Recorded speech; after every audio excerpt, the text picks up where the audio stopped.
après son installation à la tête de la Gambie à Banjul. Gambie-Sénégal, deux pays, un seul peuple qui se traduit dans les actes de tous les jours, en couple et dans plusieurs grandes familles, les mêmes appartenances. Dans la rubrique santé, faites le plein de nutriments avec de la carotte. Ce légume riche en vitamines A et K procure beaucoup de bienfaits à l'organisme et c'est le bon moment. C'est la saison des carottes en cette période de l'année. C'est le temps du carême. La communauté catholique entame ce mercredi 40 jours de jeûne. Pénitence, partage, prière dans la foi sont les principales recommandations. La chapelle Saint-Laurent de Gibraltar a refusé du monde en ce premier jour sur les pas du Christ.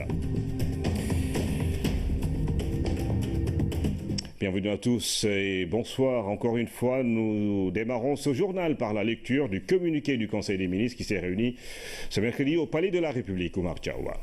Le président Macky Sall a réuni le Conseil des ministres mercredi 1er mars 2017 à 10h au Palais de la République.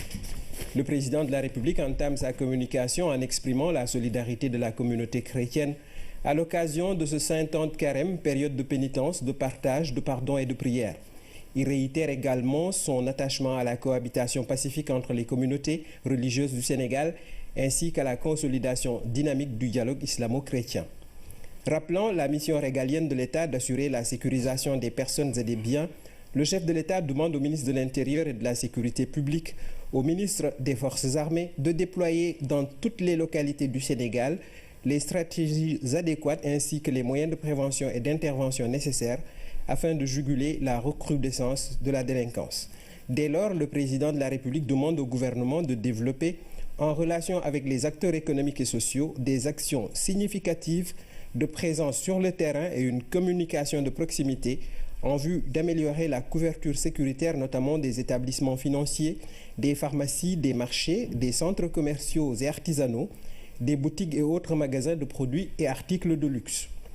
Le chef de l'État invite enfin le gouvernement à renforcer le cadre d'exercice et de contrôle des entreprises de sécurité privée et à mettre en œuvre sans délai un plan national consensuel de lutte contre la délinquance.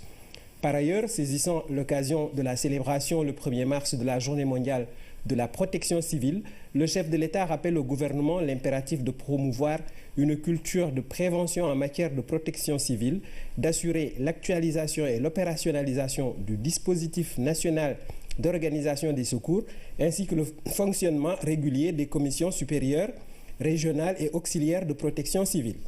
Dans ce cadre, il convient de renforcer la sensibilisation des acteurs économiques et des populations sur le respect des normes de construction et de sécurité civile en matière d'édification de bâtiments, d'unités industrielles, d'établissements recevant du public et d'accorder une attention particulière à la surveillance des sites sensibles ainsi qu'à la qualité de l'air et de l'eau. Appréciant la nouvelle dynamique de la politique de promotion de l'emploi des jeunes, une des priorités de son mandat, dans le cadre d'un développement durable, équitable et inclusif, le chef de l'État demande au gouvernement de veiller à la mise en œuvre d'initiatives volontaristes et ambitieuses, saisissant toute l'urgence de l'action pour apporter une réponse appropriée à l'attente des jeunes demandeurs d'emploi. Dans cette perspective, le président de la République invite le gouvernement à développer une formation professionnelle rapide pour les jeunes sans métier ou sortis prématurément du système éducatif classique, pour les préparer à l'entrepreneuriat et faciliter leur insertion socio-économique dans les secteurs porteurs et fortement créateurs d'emplois.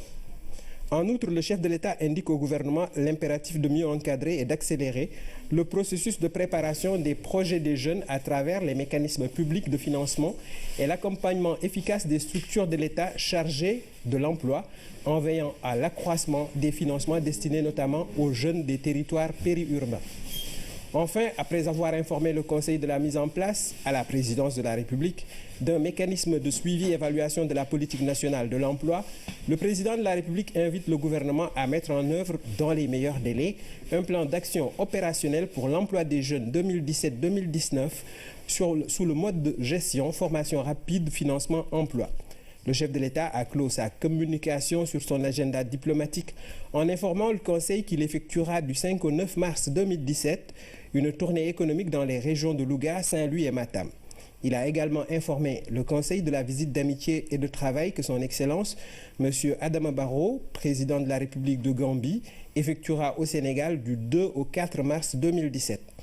Le Premier ministre a axé sa communication sur les initiatives prises par les services de police et de gendarmerie pour assurer la protection des citoyens et des biens avant de rendre compte du suivi et de la coordination de l'activité gouvernementale. Le ministre des Affaires étrangères et des Sénégalais de l'extérieur a fait le point de la situation africaine et internationale.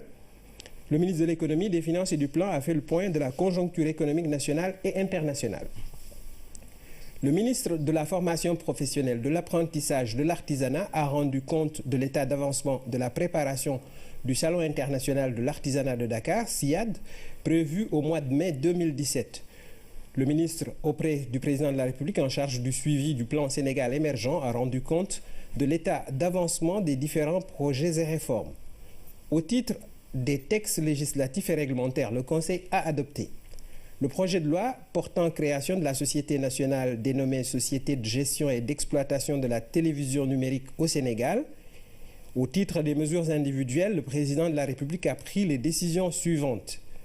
Monsieur Pape Talam Diao, conseiller des Affaires étrangères principal, précédemment ministre conseiller à l'ambassade du Sénégal à Pretoria, est nommé ambassadeur extraordinaire et plénipotentiaire de la République du Sénégal auprès de son Excellence M. Joseph Kabila, président de la République démocratique du Congo.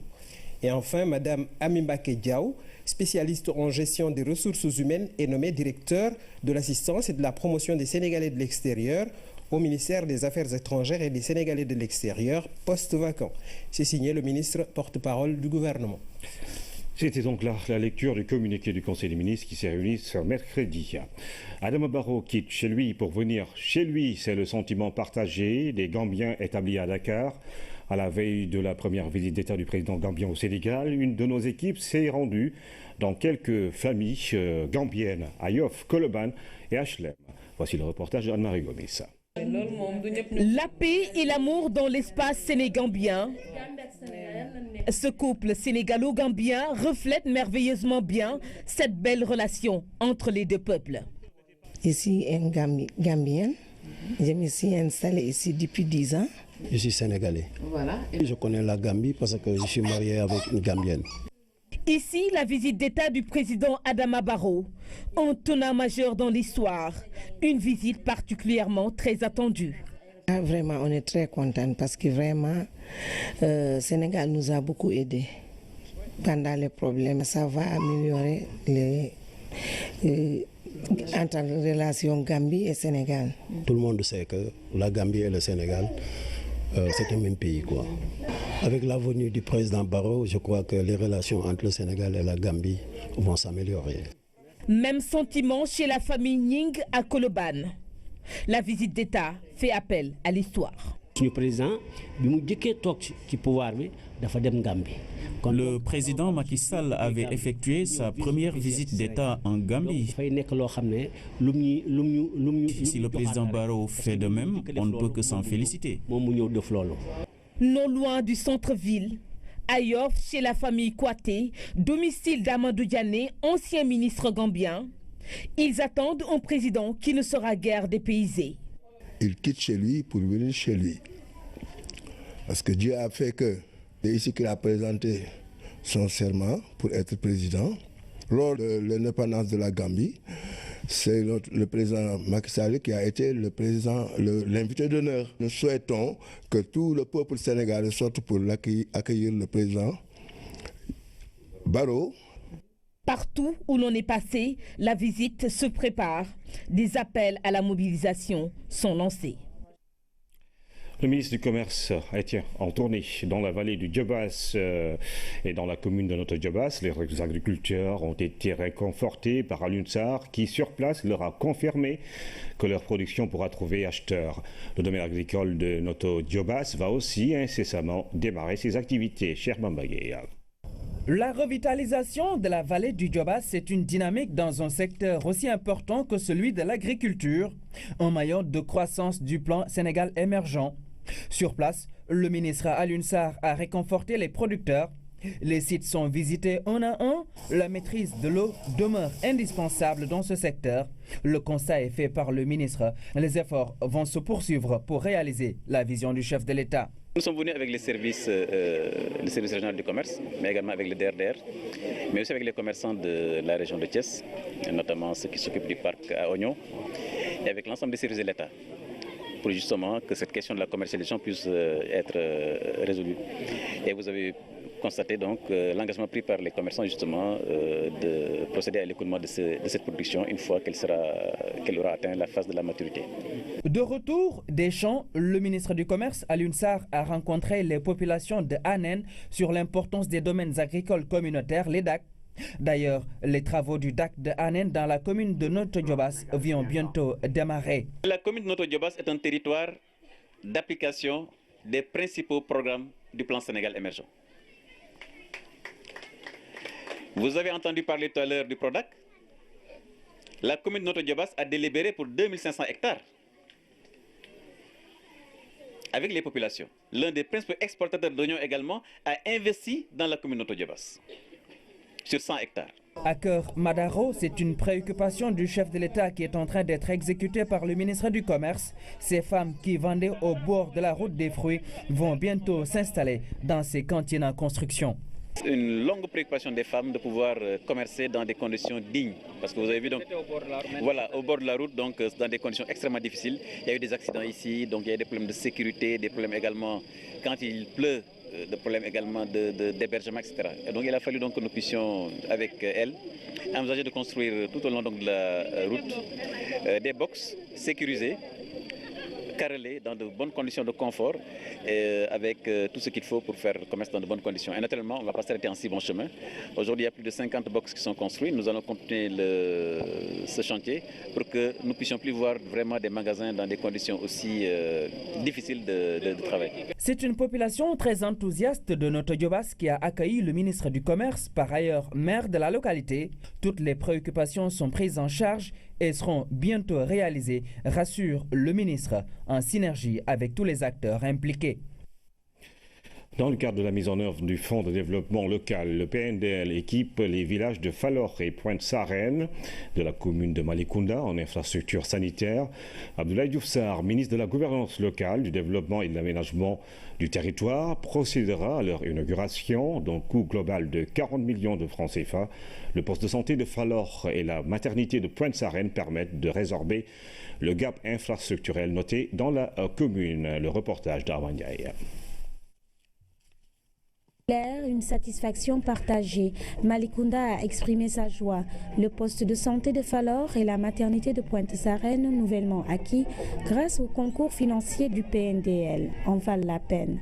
À part de charge, Abdoulaye Diouf Sarr tâte le pouls et inscrit les collectivités territoriales sur l'orbite des réalisations. Il me revient, au nom du ministre de la Santé, le professeur Eva Maricol Seck, de remercier très sincèrement Monsieur le maire de Malicounda et de souhaiter que toutes les activités qu'il mène pour améliorer la santé des populations continuent et nous ferons tout pour prendre en charge correctement la santé des populations. Au regard de la disponibilité de toutes les commandités pour un plein fonctionnement de ces ouvrages sanitaires, le maire invite les populations à leur durabilité. Après avoir inauguré cette belle infrastructure, il nous faudra maintenant veiller à son entretien ainsi que la maintenance de ces équipements. C'est pourquoi j'invite le personnel de santé à tout mettre en œuvre pour que l'entretien et la maintenance des locaux et des équipements soient assurés en permanence.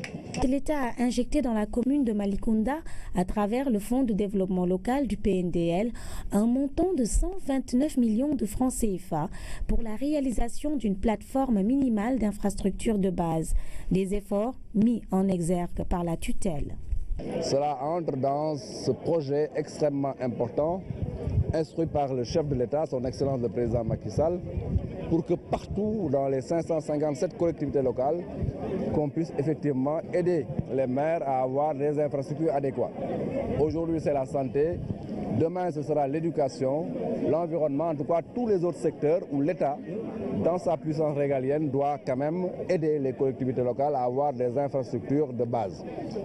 nous allons bientôt effectivement avoir un Sénégal de la philosophie acte 3 de la décentralisation.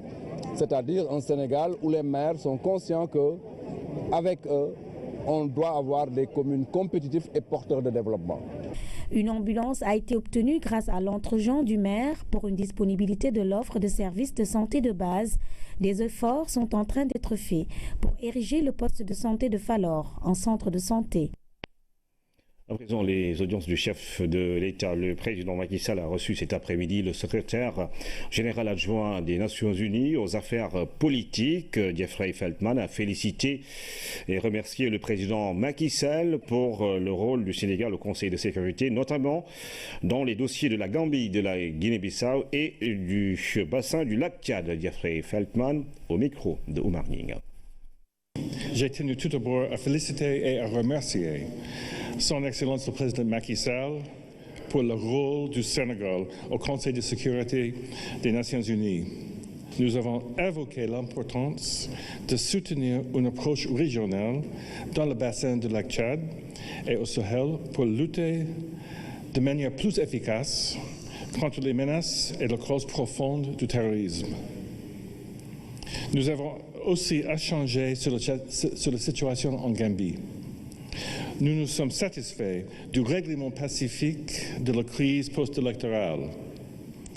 Nous avons évoqué les défis présents et à venir et j'ai fait part au président de la volonté des Nations Unies d'accompagner la Gambie dans ses efforts visant à consolider la paix, pérenniser la démocratie, les droits de l'homme et à promouvoir la réconciliation nationale, entre autres. Nous avons aussi évoqué l'impasse politique et institutionnelle qui prévaut en Guinée-Bissau depuis trop longtemps et ses conséquences sur la population et le développement économique du pays. Le président Macky Sall, comme ses pairs de la CEDEAO, souhaite que l'on parvienne à une solution à la crise au plus vite. Les Nations Unies encouragent l'intensification des engagements avec les acteurs clés en Guinée-Bissau. Le président Macky Sall a également reçu Fatouma Samoura, la secrétaire générale de la FIFA, est venue exprimer sa gratitude au président Macky Sall pour son soutien dans sa mission au sein de l'instance fédérale du football mondial. L'ouverture prochaine d'un bureau de la FIFA à Dakar a été également évoquée au cours de cette audience. Voici Fatouma Samoura au micro d'Oumar Ning.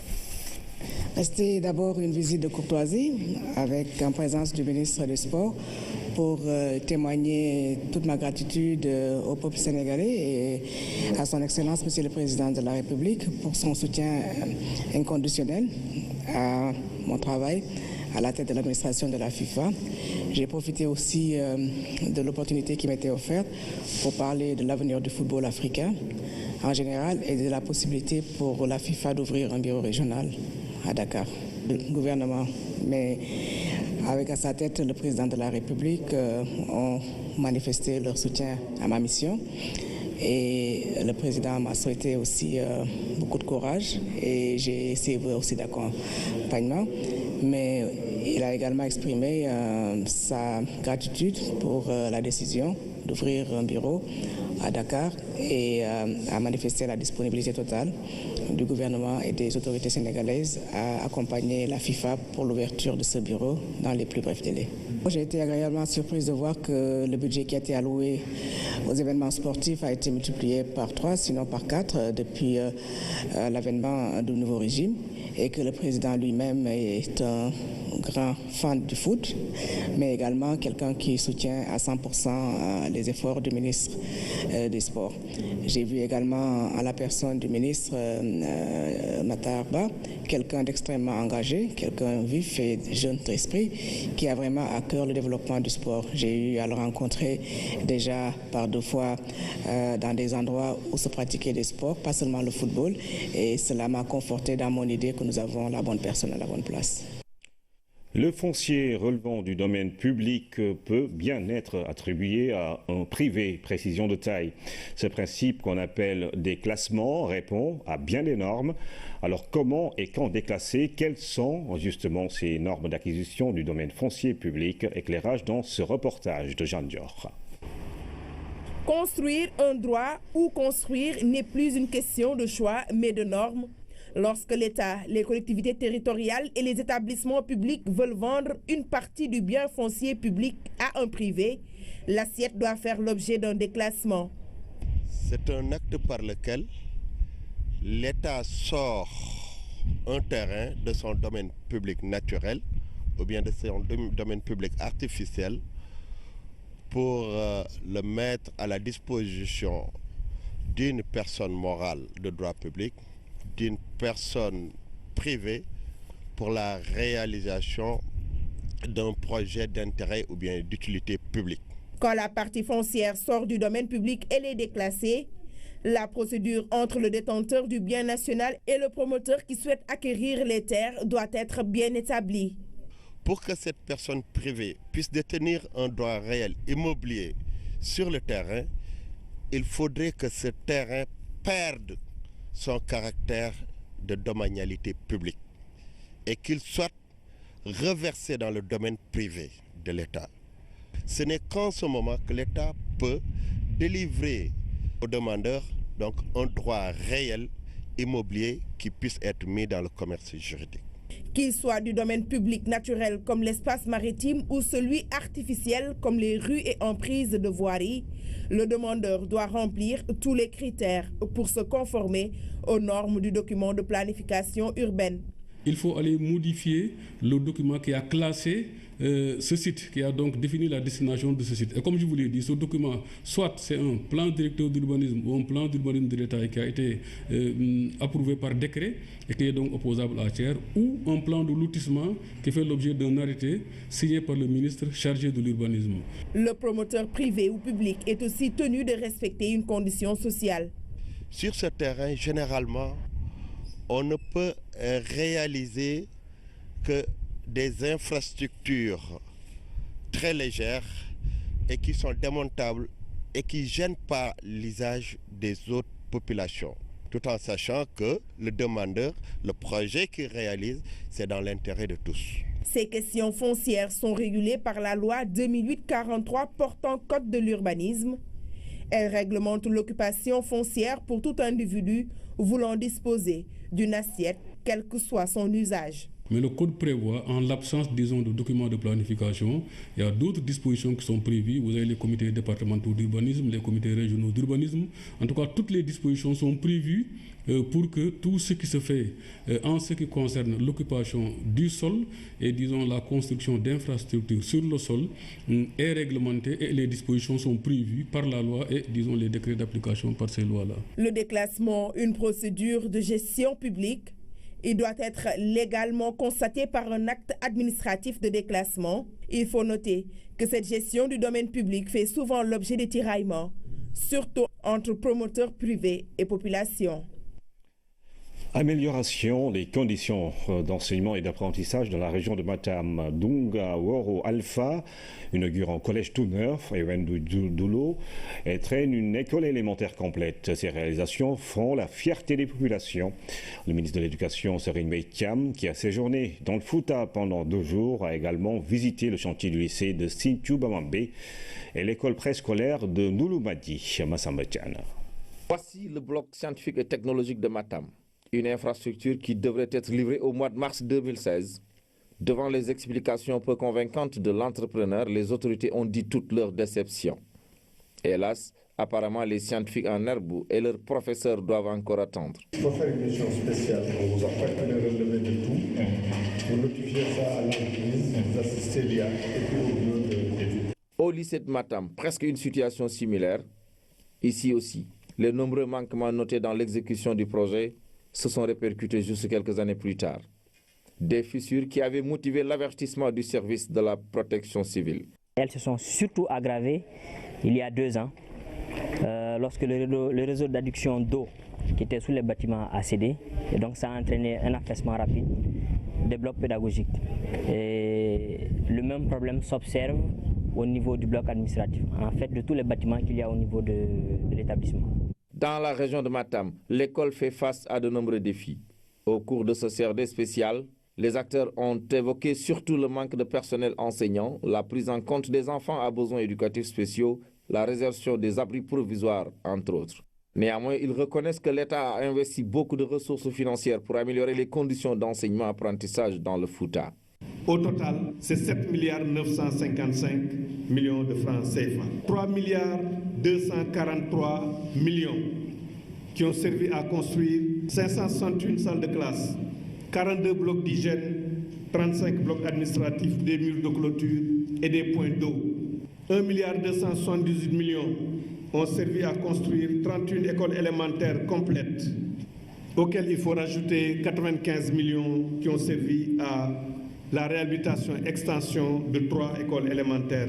1 528 millions pour construire 8 collèges clés en main, dont 4 achevés et 4 en cours, un bloc scientifique et technologique et l'extension d'un collège. 1 754 millions pour construire 10 lycées par le PASD majoritairement et les communautés, notamment les associations d'immigrés et par l'État du Sénégal. Et 56 millions pour la mise à niveau de 3 daara. Cette rencontre de diagnostic du secteur de l'éducation dans la région de Matam a été une belle occasion pour les autorités de saluer la contribution inestimable des collectivités locales, mais aussi des émigrés dans la construction et l'équipement d'infrastructures scolaires. Un atelier de présentation de l'Observatoire national de l'emploi rural décent ONER s'est tenu à Dakar. C'est l'occasion de publier la version finale de l'ONER. Il s'agit d'un dispositif de suivi du marché de l'emploi et du secteur agricole basé sur la collecte et le traitement des données pour suivre l'évolution du marché du travail. Explication avec Awan Diarra. L'Observatoire national de l'emploi rural décent ONER est un outil stratégique qui répond à la problématique de la maîtrise des données sectorielles, reconnue comme un des enjeux majeurs des politiques d'emploi et de développement agricole au Sénégal. L'ONER est un dispositif de suivi du marché de l'emploi et du secteur agricole. La rencontre d'aujourd'hui a aussi pour moi l'occasion de célébrer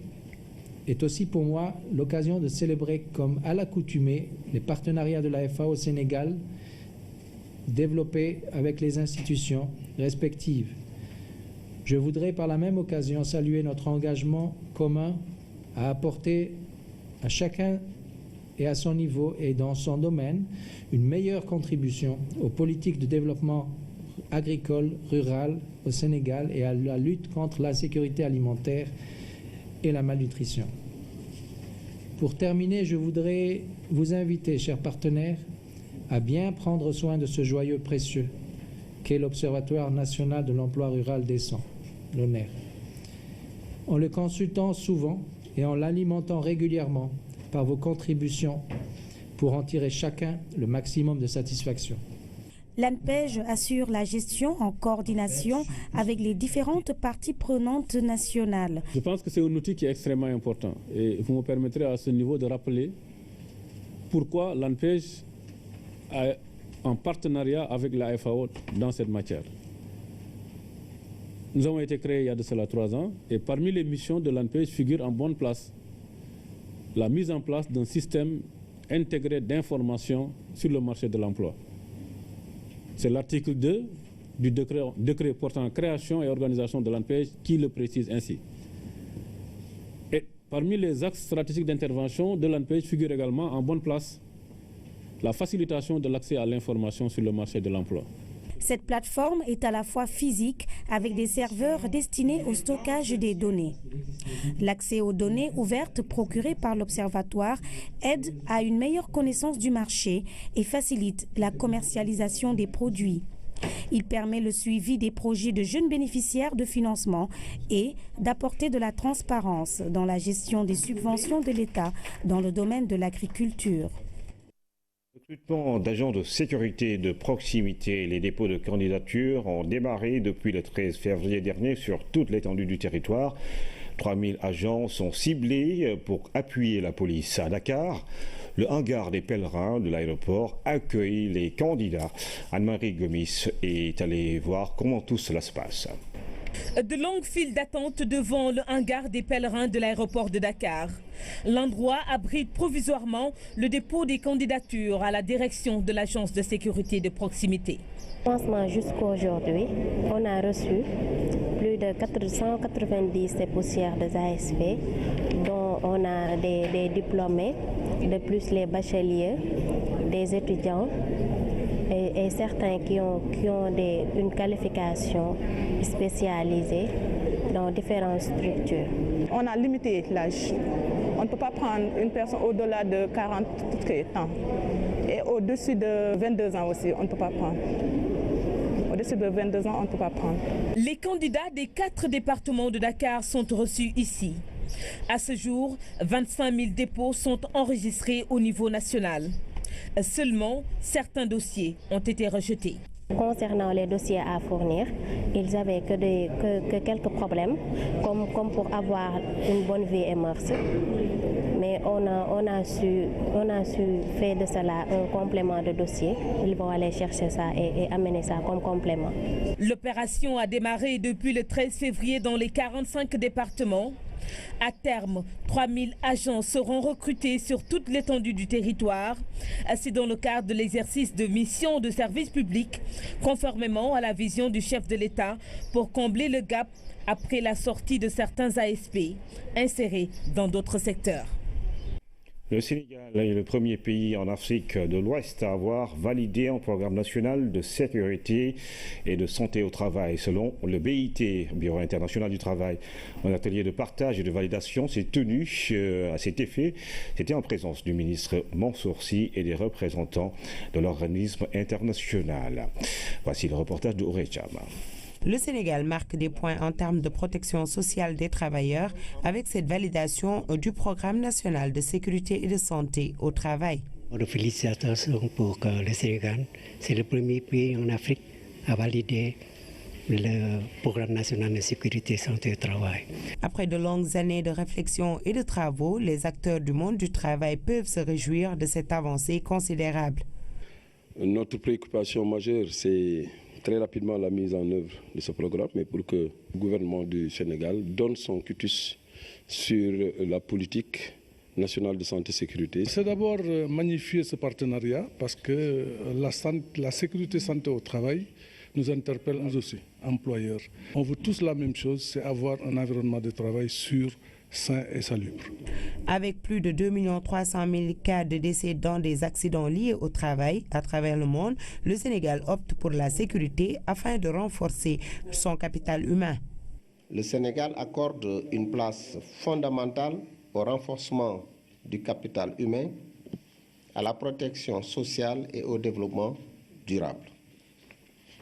Conformément à ces stratégies, le ministère s'est inscrit dans un processus d'amélioration du système national de sécurité et santé au travail, dont l'objectif principal est de faire du milieu du travail un cadre sain, favorable à la protection et à la productivité du travailleur, à la compétitivité des entreprises et au développement de l'économie nationale. La promotion de la santé et de la sécurité du travail nécessite ainsi une grande synergie au niveau des entreprises. C'est ce qui justifie l'option des autorités pour le dialogue et la coopération pour sa bonne mise en œuvre pour le bien des travailleurs du Sénégal. Ce soir, dans la rubrique santé, focus sur les bienfaits de la carotte, ce légume riche en nutriments et surtout prisé pour la vitamine A qui contribue à lutter contre plusieurs maladies. À fond, la carotte, c'est un reportage d'Oumou Baldé. C'est la saison de la carotte. Le marché est bien approvisionné. Occasion donc à saisir pour faire le plein de nutriments que ce légume renferme. La carotte est riche en nutriments, en vitamines, en minéraux et certains oligo-éléments même. C'est riche en bêta-carotène, qui est le précurseur de la vitamine A, qui joue un rôle très important dans la prévention aussi de certaines pathologies. Et c'est bénéfique aussi pour la vision. Pour en profiter pleinement, le mode de préparation joue. Si elle n'est pas cuite, la carotte est plus bénéfique. Quand elle est crue, c'est riche en fibres alimentaires. C'est riche en fibres alimentaires, donc ça joue un rôle très important dans la digestion et ça augmente ce qu'on appelle le bol alimentaire. La carotte peut être consommée cuite, mais pour la cuisson, souvent, par exemple, quand on prépare le tchéboudienne ou bien un autre plat, la carotte est tellement cuite de telle sorte qu'on ne va pas bénéficier des vitamines qui y proviennent. Donc, il est mieux de la consommer crue, à la vapeur. Elle peut être transformée sous plusieurs manières, donc ça dépend de la préparation qu'on veut en faire, mais seulement il faut tenir compte du mode de cuisson qu'on utilise, de ne pas la cuire de telle sorte qu'on va perdre toutes les vitamines qu'elle contient. Tout le monde peut récolter des bienfaits de ces légumes. Toutefois, les diabétiques doivent y aller avec modération. Pour les diabétiques, ça fait partie des aliments à quantifier. Elle peut être consommée crue. Elle peut être prise cuite, mais en petite quantité. Parce que la carotte, quand elle est cuite, son index glycémique est assez élevé. Donc ça peut tourner aux environs de 95. Donc ce qui peut être un peu dangereux pour un diabétique. Il y a des malades qui ne peuvent pas le prendre. C'est les malades qui souffrent d'une thrombose veineuse, par exemple, qui sont sous traitement. Donné par un médecin traitant, souvent les cardiologues, le régime antivitamine K. Donc quand la personne est soumise à un régime antivitamine K, elle doit éviter de consommer des aliments tels que la carotte, parce que la carotte, ça contient beaucoup de vitamine K et la forte consommation de la carotte peut entraîner une coagulation sanguine qui est un peu contradictoire au traitement que prescrit le médecin traitant. Crue, cuite, en purée ou en potage, la carotte procure beaucoup de bienfaits pour l'organisme. C'est l'occasion donc d'en profiter car les marchés de Dakar regorgent de ce fruit en cette période de l'année. La rubrique santé, c'est tous les mercredis. Les perspectives de développement économique et social du Sénégal restent satisfaisantes au regard de l'évolution de la croissance, selon Pierre Ndiaye, le directeur général de la planification et des politiques économiques et l'invité de l'émission Le Point. Ce soir, il revient sur les précisions de croissance pour l'année 2017, une croissance qui laisse d'ores et déjà entrevoir une nette amélioration des conditions de vie des Sénégalais. On entend souvent la croissance ne se mange pas. Absolument. Mais ce qu'il faut reconnaître, c'est que sans croissance forte et durable, il est difficile d'améliorer sensiblement, significativement en tout cas, les conditions de vie des populations. C'est quand vous faites une croissance relativement soutenue que l'État arrive à mobiliser davantage de ressources. Et quand l'État mobilise davantage de ressources, c'est cela qui permet de renforcer l'accès aux services sociaux de base, l'éducation, la santé, l'assainissement, l'accès à l'eau, les pistes rurales, etc.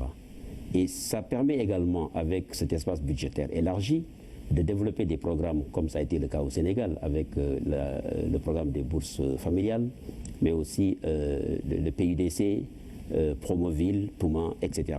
Et toutes ces actions de l'État, effectivement, contribuent naturellement à l'amélioration des conditions de vie des populations. Donc, de façon indirecte, cela se mange. Mais quand vous avez une croissance inclusive, c'est-à-dire une croissance où les Sénégalais se retrouvent, évidemment, cela agit directement sur le revenu des ménages et donc sur leurs besoins en investissement, en consommation, etc. Et quand vous prenez la croissance de 2016, l'élément qui est vraiment important ici, c'est qu'elle est relativement diversifiée en termes de secteurs porteurs. Vous avez un renouveau de l'agriculture et la bonne tenue de l'horticulture, grâce évidemment aux efforts consentis par le gouvernement en matière de semences, en matière d'engrais, en matière de matériel agricole, mais également d'irrigation.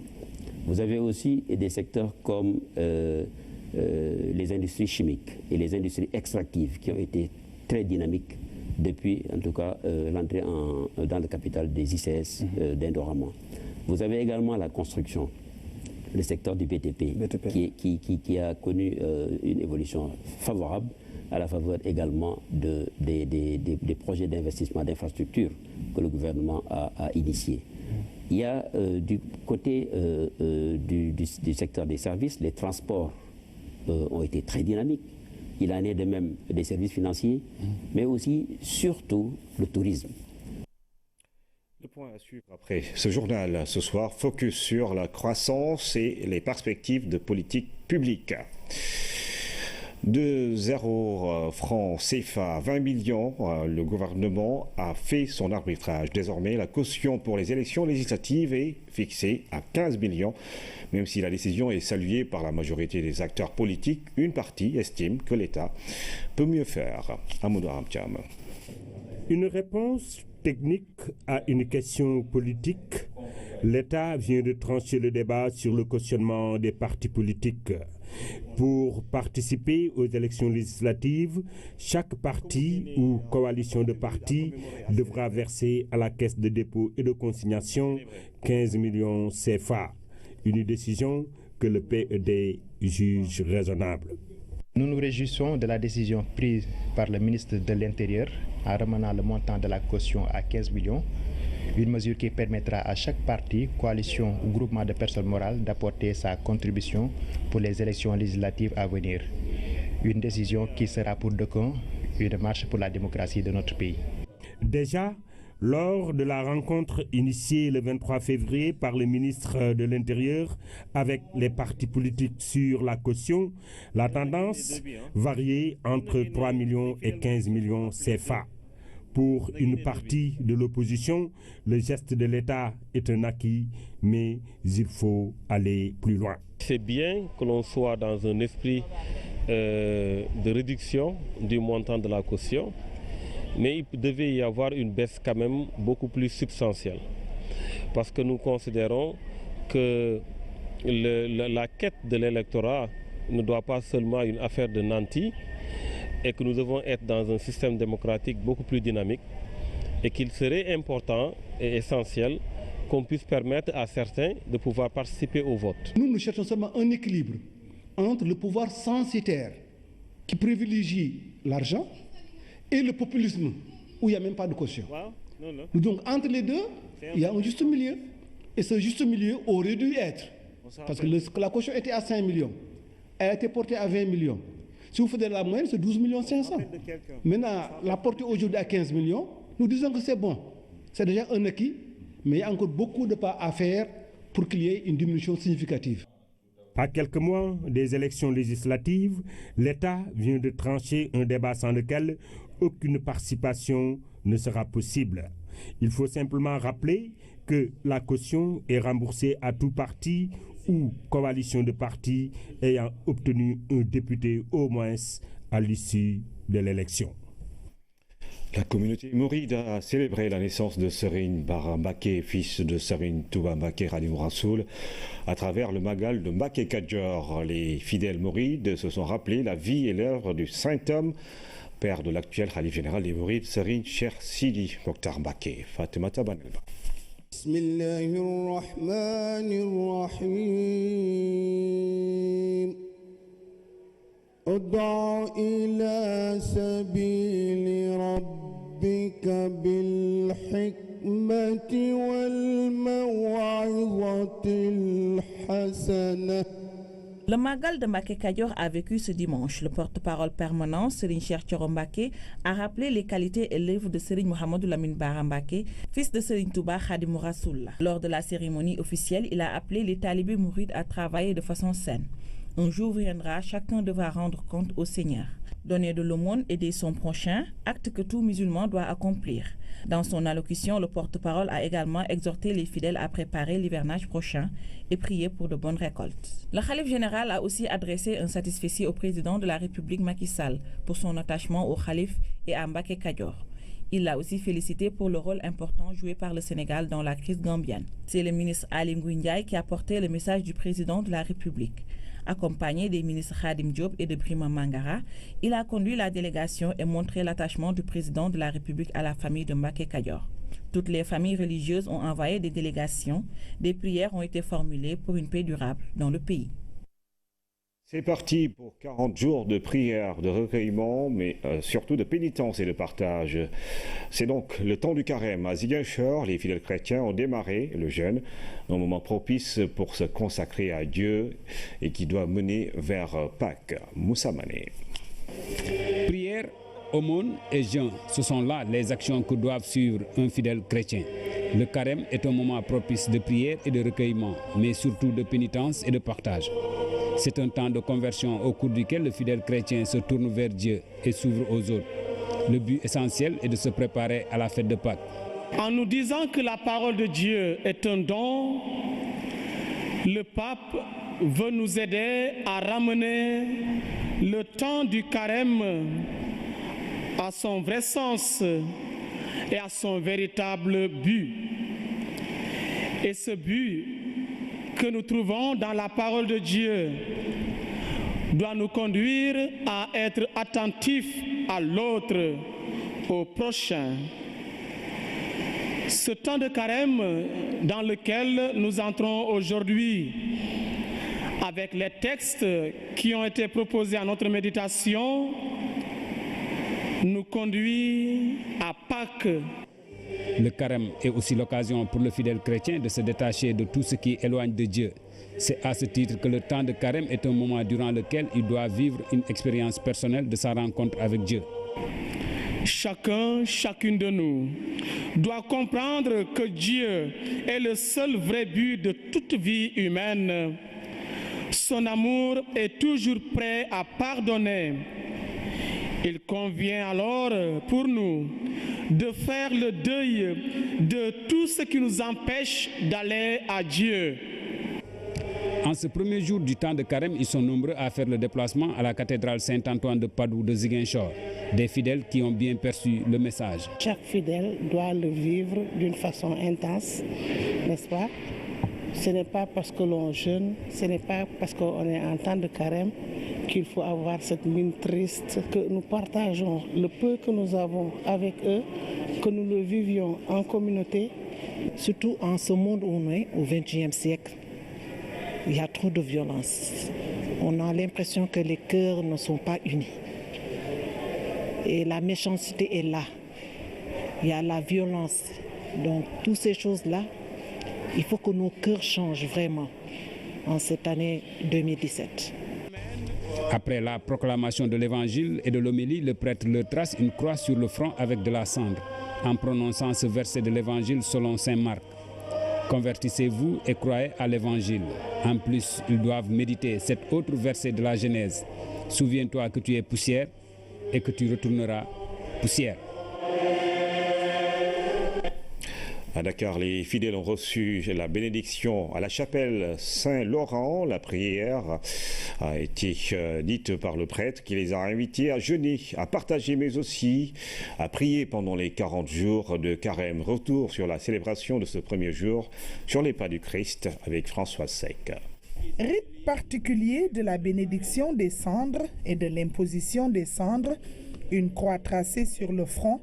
Ce signe marque le début d'un chemin de conversion et de privation. Le temps du carême, c'est plutôt un temps de retour à Dieu. C'est un temps de ressourcement, un ressourcement évangélique. Nous allons avec Jésus au désert pour ensuite revenir remplis de cette force de l'Esprit Saint. L'évangile du jour porte sur le sermon sur la montagne.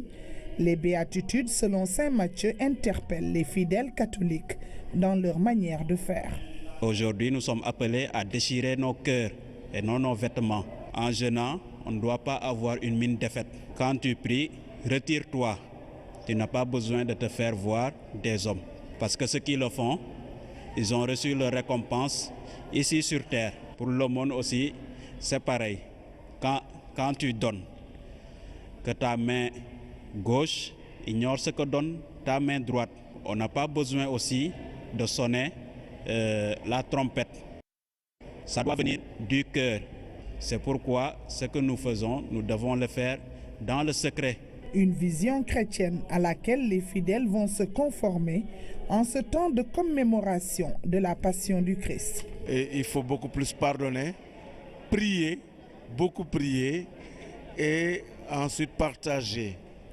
Partager les peines pour ceux qui sont dans la douleur, partager avec les cas sociaux et prier pour que le pays travaille à l'unisson pour son développement. Nous allons jeûner, nous allons prier, nous allons partager avec nos frères, pas seulement nos frères chrétiens, avec nos frères musulmans, que tout le monde prie pour la paix. Et surtout, dernièrement, on a constaté qu'il y a beaucoup de violence, donc que les gens changent leur cœur. Pendant 40 jours, les catholiques vont tenter de suivre les pas de Jésus, un temps qui les conduira jusqu'aux fêtes pascales, à la joie débordante de la résurrection du Christ.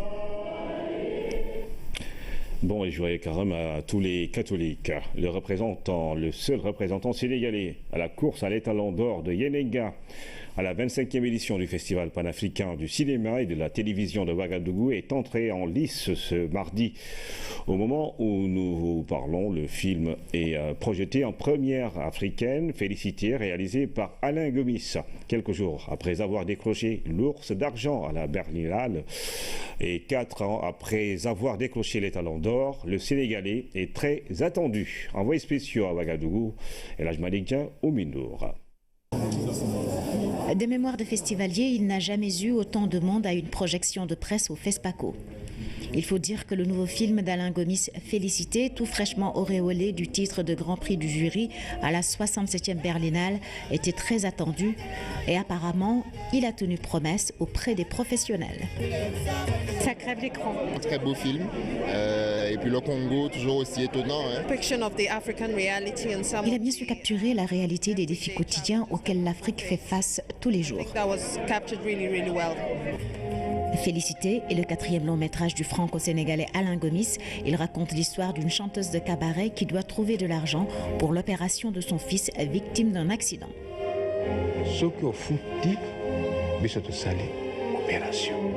C'est rappeler que si on arrive à être là aujourd'hui, c'est parce qu'il y a ce combat quotidien mené dans l'ombre par des millions de femmes et d'hommes et qui fait que nous avons encore la possibilité d'exister et de rêver à un monde meilleur. Mais en tout cas, ce monde-là, il est tenu par des piliers qui ont quelque chose d'invisible à la télévision ou au cinéma.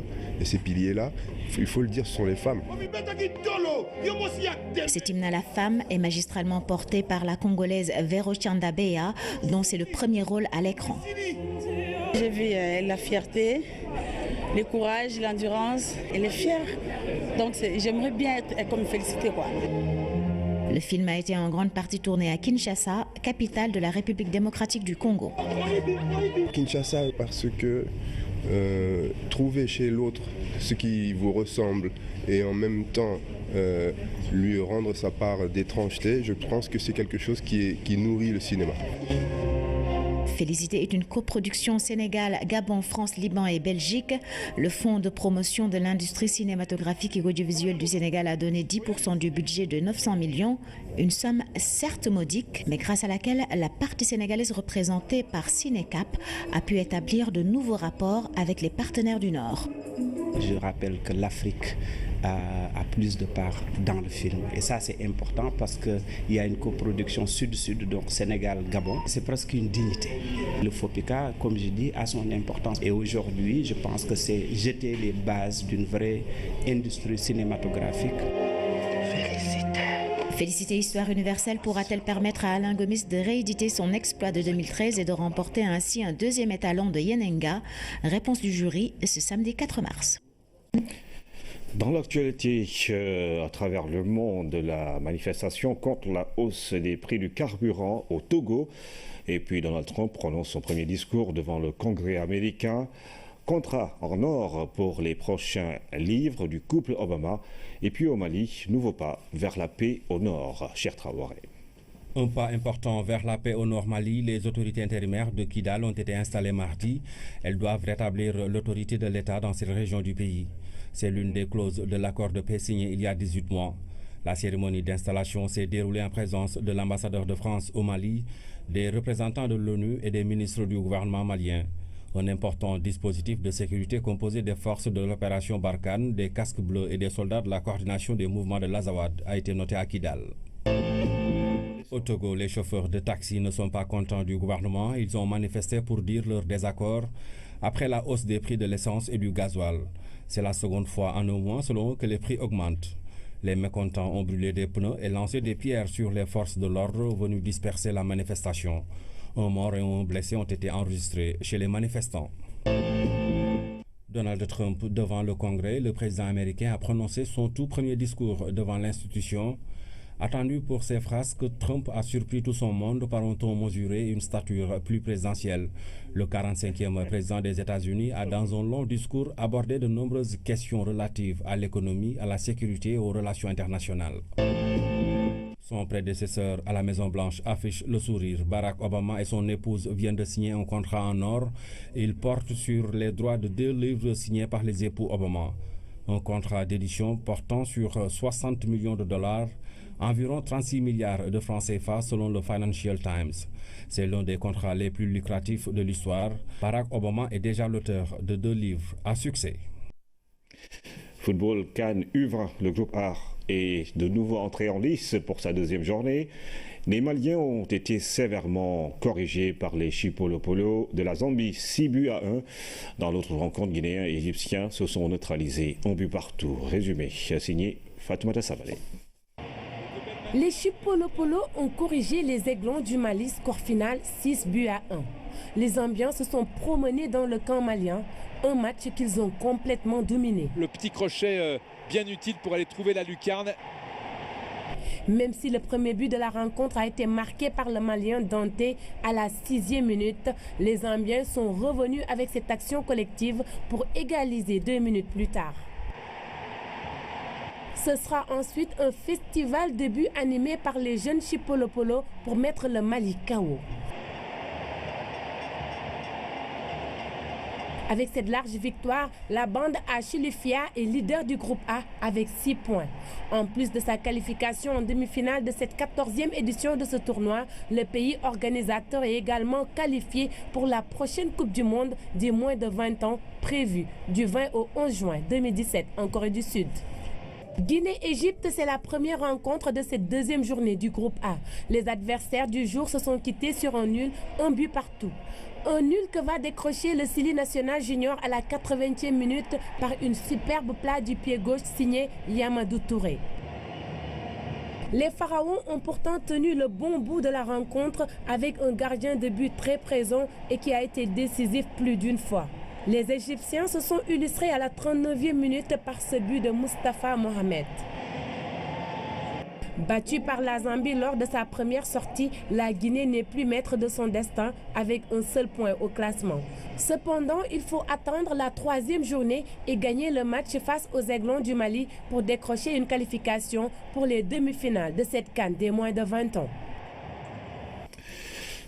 Ici, au Sénégal, finale Coupe Orcave de Diourbel, l'ASC Thiossane a battu Yewou par 4-2. La marraine, Aminata Tall, a offert des lots de maillots aux équipes de la région dans un stade Ely Manel Fall archi-comble.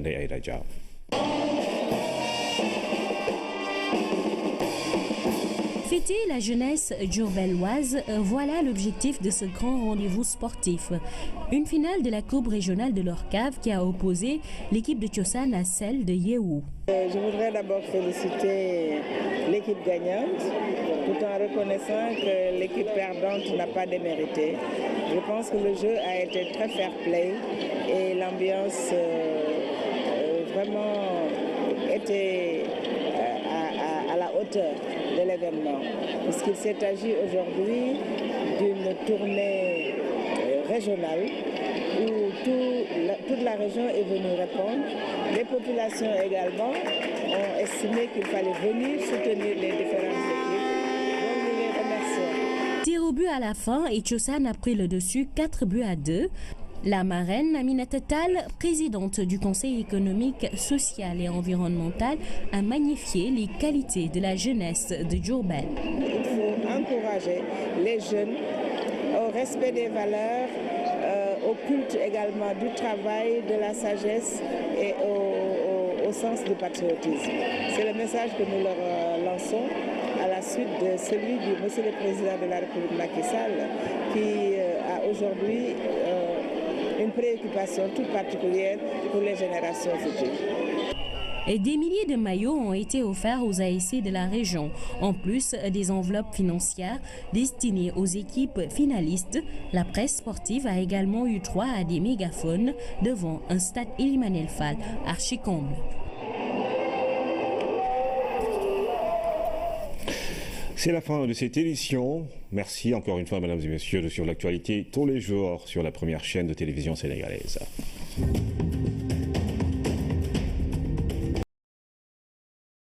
Le détenteur du bien national et le promoteur qui souhaite acquérir les terres doit être bien établi.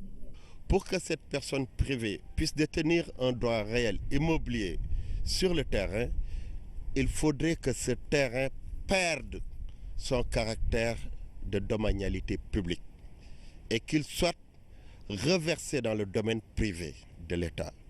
Ce n'est qu'en ce moment que l'État peut délivrer aux demandeurs donc un droit réel immobilier qui puisse être mis dans le commerce juridique. Qu'il soit du domaine public naturel comme l'espace maritime ou celui artificiel comme les rues et emprises de voirie, le demandeur doit remplir tous les critères pour se conformer aux normes du document de planification urbaine. Il faut aller modifier le document qui a classé ce site, qui a donc défini la destination de ce site. Et comme je vous l'ai dit, ce document, soit c'est un plan directeur d'urbanisme ou un plan d'urbanisme de l'État qui a été approuvé par décret et qui est donc opposable à tiers, ou un plan de lotissement qui fait l'objet d'un arrêté signé par le ministre chargé de l'urbanisme. Le promoteur privé ou public est aussi tenu de respecter une condition sociale. Sur ce terrain, généralement, on ne peut réaliser que des infrastructures très légères et qui sont démontables et qui ne gênent pas l'usage des autres populations, tout en sachant que le demandeur, le projet qu'il réalise, c'est dans l'intérêt de tous. Ces questions foncières sont régulées par la loi 2008-43 portant code de l'urbanisme.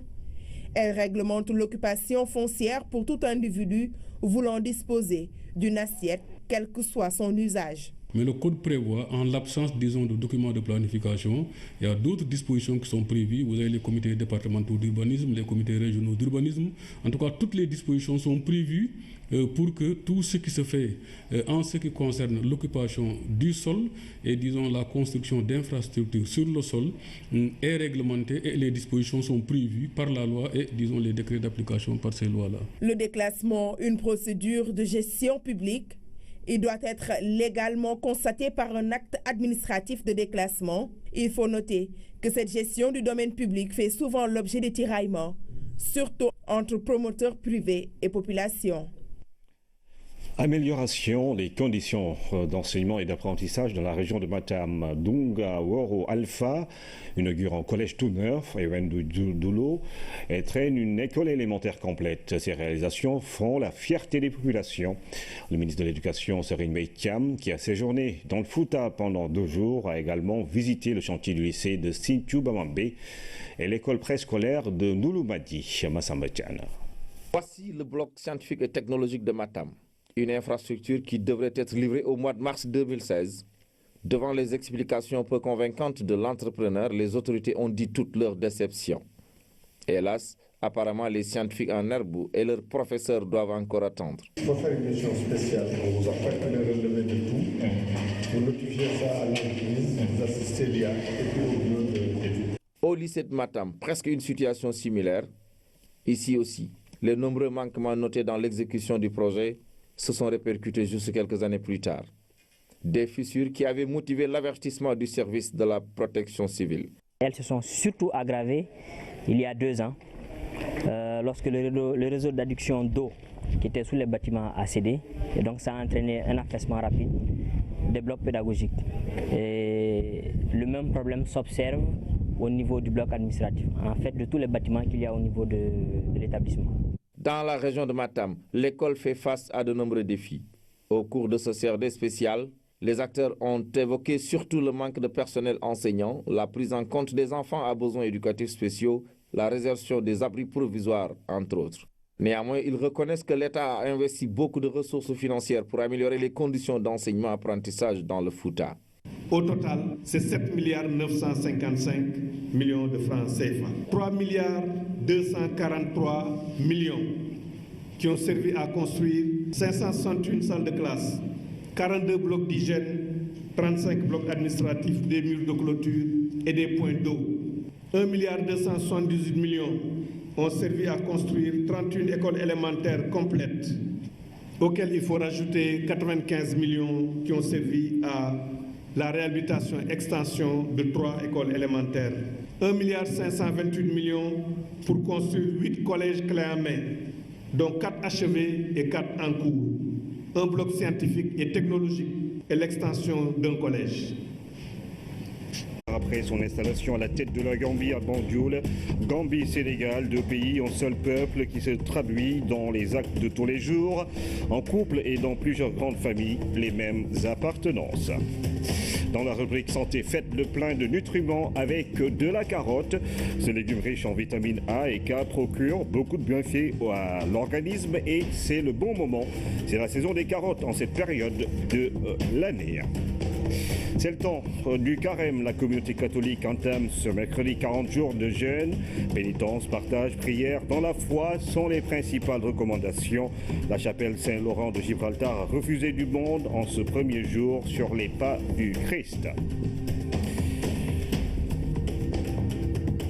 Bienvenue à tous et bonsoir. Encore une fois, nous démarrons ce journal par la lecture du communiqué du Conseil des ministres qui s'est réuni ce mercredi au Palais de la République, Oumar Tchaoua. Le président Macky Sall a réuni le Conseil des ministres mercredi 1er mars 2017 à 10h au Palais de la République. Le président de la République entame sa communication en exprimant la solidarité de la communauté chrétienne à l'occasion de ce saint temps de carême, période de pénitence, de partage, de pardon et de prière. Il réitère également son attachement à la cohabitation pacifique entre les communautés religieuses du Sénégal ainsi qu'à la consolidation dynamique du dialogue islamo-chrétien. Rappelant la mission régalienne de l'État d'assurer la sécurisation des personnes et des biens, le chef de l'État demande au ministre de l'Intérieur et de la Sécurité publique, au ministre des Forces armées, de déployer dans toutes les localités du Sénégal les stratégies adéquates ainsi que les moyens de prévention et d'intervention nécessaires afin de juguler la recrudescence de la délinquance.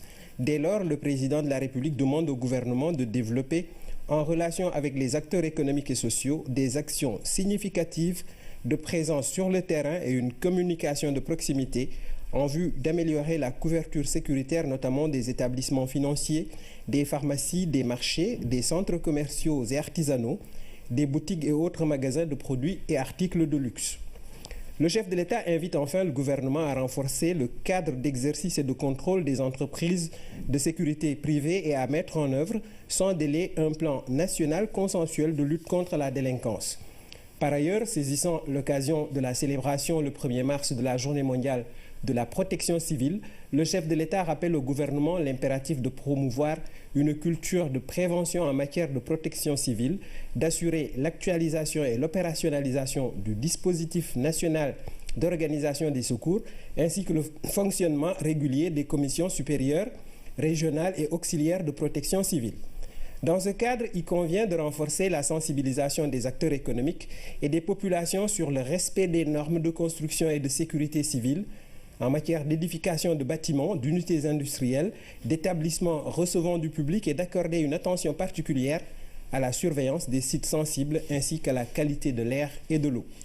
Appréciant la nouvelle dynamique de la politique de promotion de l'emploi des jeunes, une des priorités de son mandat, dans le cadre d'un développement durable, équitable et inclusif, le chef de l'État demande au gouvernement de veiller à la mise en œuvre d'initiatives volontaristes et ambitieuses, saisissant toute l'urgence de l'action pour apporter une réponse appropriée à l'attente des jeunes demandeurs d'emploi.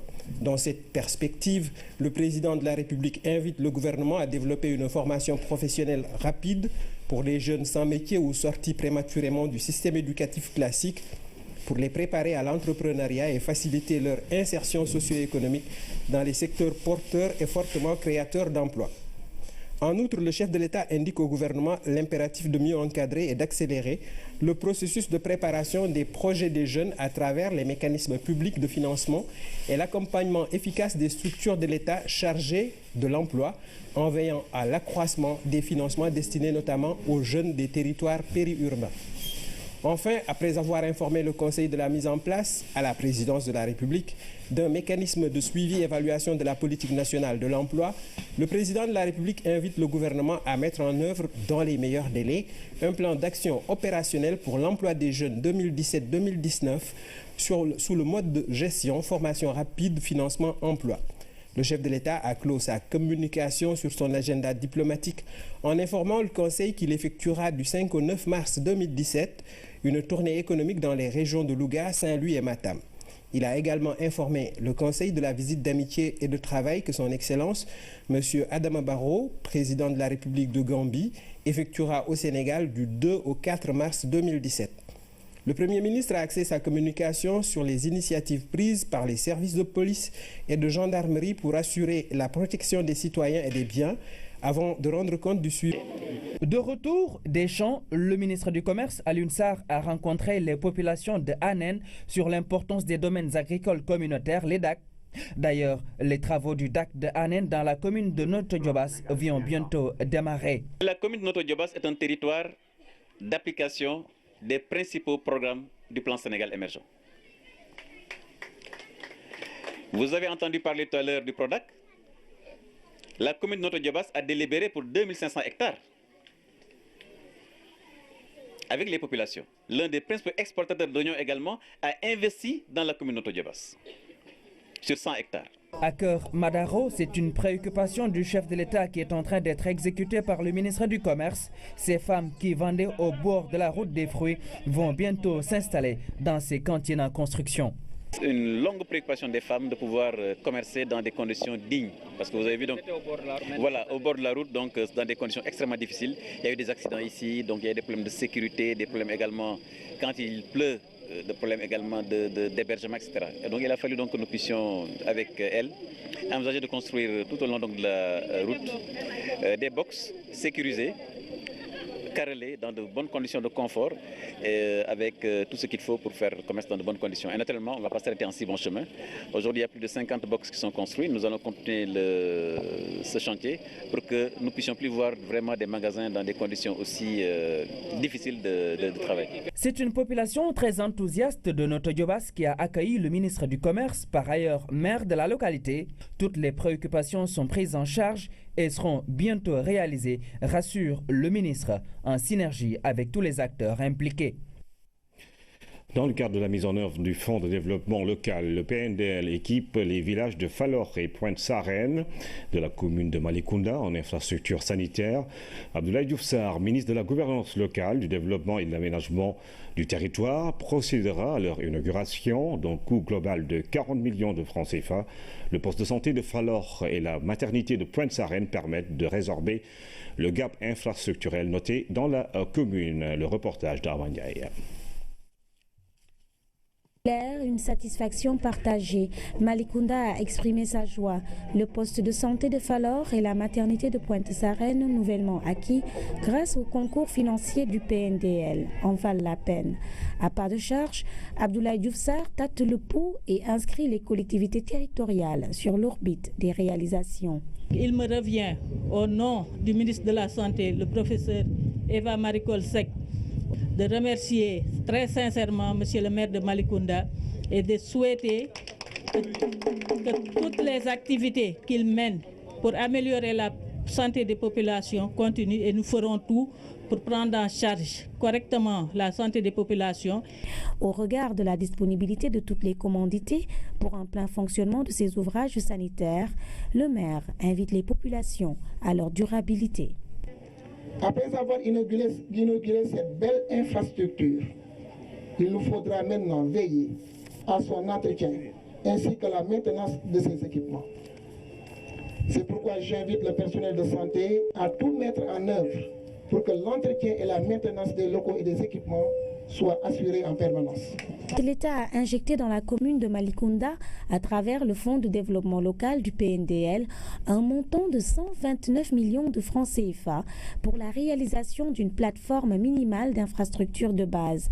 Des efforts mis en exergue par la tutelle. Cela entre dans ce projet extrêmement important, instruit par le chef de l'État, son Excellence le Président Macky Sall, pour que partout dans les 557 collectivités locales, qu'on puisse effectivement aider les maires à avoir des infrastructures adéquates. Aujourd'hui, c'est la santé. Demain, ce sera l'éducation, l'environnement, en tout cas tous les autres secteurs où l'État, dans sa puissance régalienne, doit quand même aider les collectivités locales à avoir des infrastructures de base.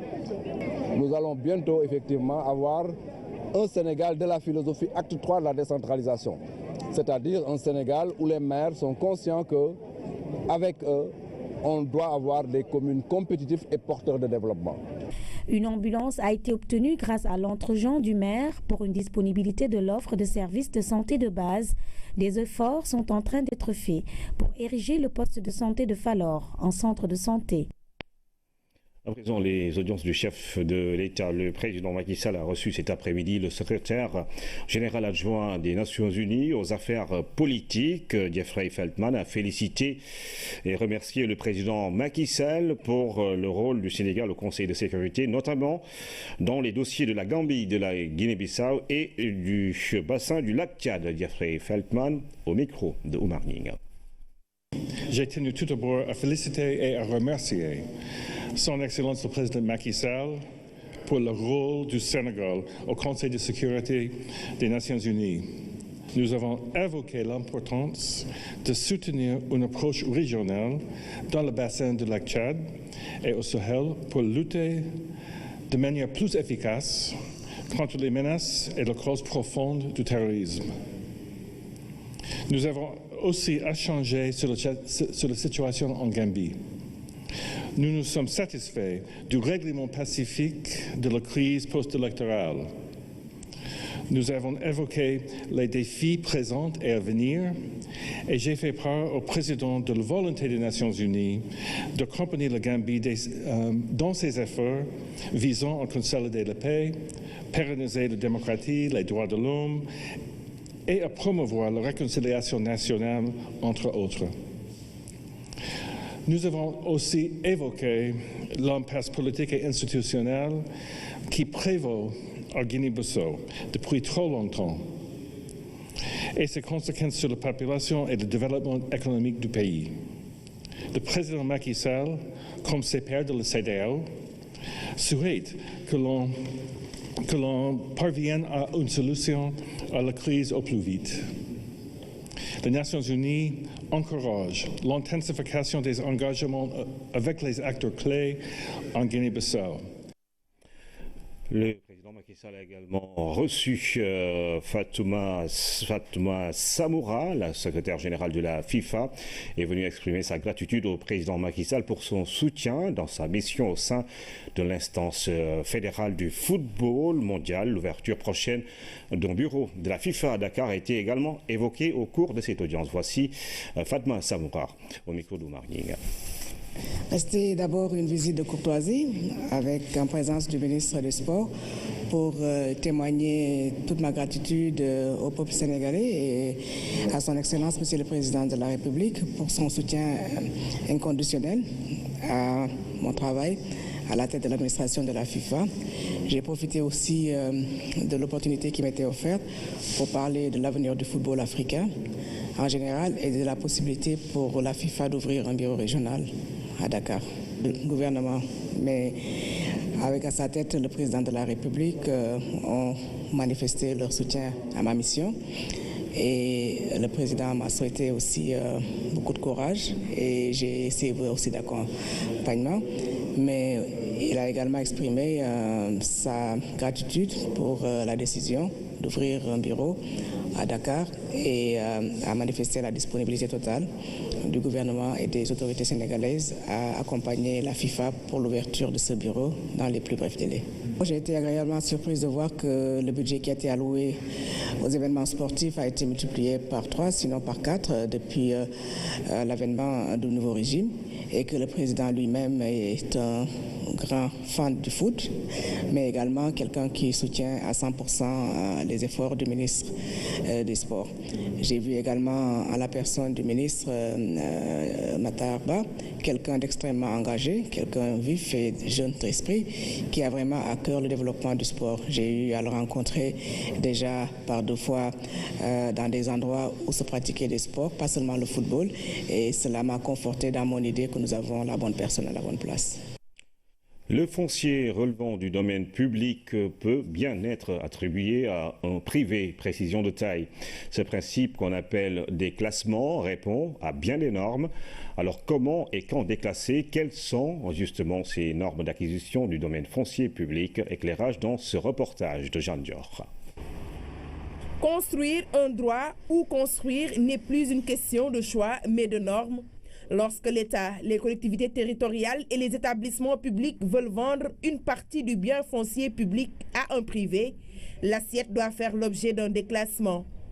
C'est un acte par lequel l'État sort un terrain de son domaine public naturel ou bien de son domaine public artificiel pour le mettre à la disposition d'une personne morale de droit public, d'une personne privée pour la réalisation d'un projet d'intérêt ou bien d'utilité publique.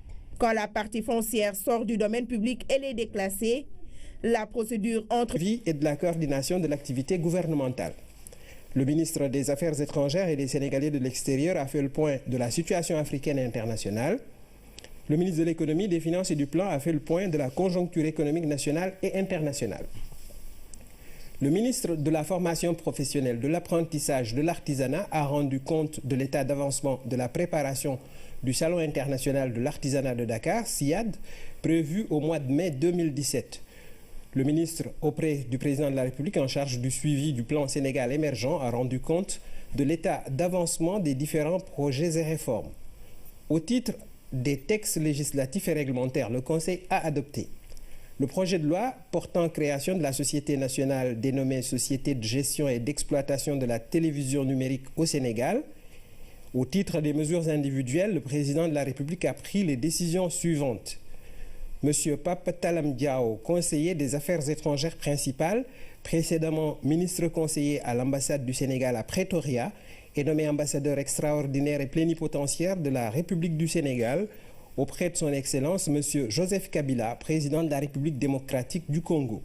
Et enfin, Mme Amibake Diaw, spécialiste en gestion des ressources humaines, est nommée directeur de l'assistance et de la promotion des Sénégalais de l'extérieur au ministère des Affaires étrangères et des Sénégalais de l'extérieur, poste vacant. C'est signé le ministre porte-parole du gouvernement. C'était donc là la lecture du communiqué du Conseil des ministres qui s'est réuni ce mercredi. Adama Barrow quitte chez lui pour venir chez lui. C'est le sentiment partagé des Gambiens établis à Dakar. À la veille de la première visite d'État du président gambien au Sénégal, une de nos équipes s'est rendue dans quelques familles gambiennes à Yoff, Colobane et HLM. Voici le reportage d'Anne-Marie Gomis. La paix et l'amour dans l'espace sénégambien. Ce couple sénégalo-gambien reflète merveilleusement bien cette belle relation entre les deux peuples. Je suis un Gambien. Je me suis installé ici depuis 10 ans. Je suis sénégalais. Voilà. Je connais la Gambie parce que je suis marié avec une Gambienne. Ici, la visite d'État du président Adama Barrow, un tournant majeur dans l'histoire. Une visite particulièrement très attendue. Vraiment, on est très contents parce que vraiment, le Sénégal nous a beaucoup aidés pendant les problèmes. Ça va améliorer entre les relations Gambie et Sénégal. Tout le monde sait que la Gambie et le Sénégal, c'est un même pays, quoi. Avec la venue du président Barrow, je crois que les relations entre le Sénégal et la Gambie vont s'améliorer. Même sentiment chez la famille Nying à Colobane. La visite d'État fait appel à l'histoire. Le président Macky Sall avait effectué sa première visite d'État en Gambie. Si le président Barrow fait de même, on ne peut que s'en féliciter. Non loin du centre-ville, à Yoff, chez la famille Kouaté, domicile d'Amadou Diané, ancien ministre gambien, Ils attendent un président qui ne sera guère dépaysé. Il quitte chez lui pour venir chez lui. Parce que Dieu a fait que c'est ici qu'il a présenté son serment pour être président. Lors de l'indépendance de la Gambie, c'est le président Macky Sall qui a été l'invité d'honneur. Nous souhaitons que tout le peuple sénégalais sorte pour accueillir le président Barrow. Partout où l'on est passé, la visite se prépare. Des appels à la mobilisation sont lancés. Le ministre du Commerce est en tournée dans la vallée du Djobas et dans la commune de Noto Djobas. Les agriculteurs ont été réconfortés par Alioune Sarr qui, sur place, leur a confirmé que leur production pourra trouver acheteur. Le domaine agricole de Noto Djobas va aussi incessamment démarrer ses activités. Cher Mambagué. La revitalisation de la vallée du Djobas, c'est une dynamique dans un secteur aussi important que celui de l'agriculture, un maillon de croissance du plan Sénégal émergent. Sur place, le ministre Alioune Sarr a réconforté les producteurs. Les sites sont visités un à un. La maîtrise de l'eau demeure indispensable dans ce secteur.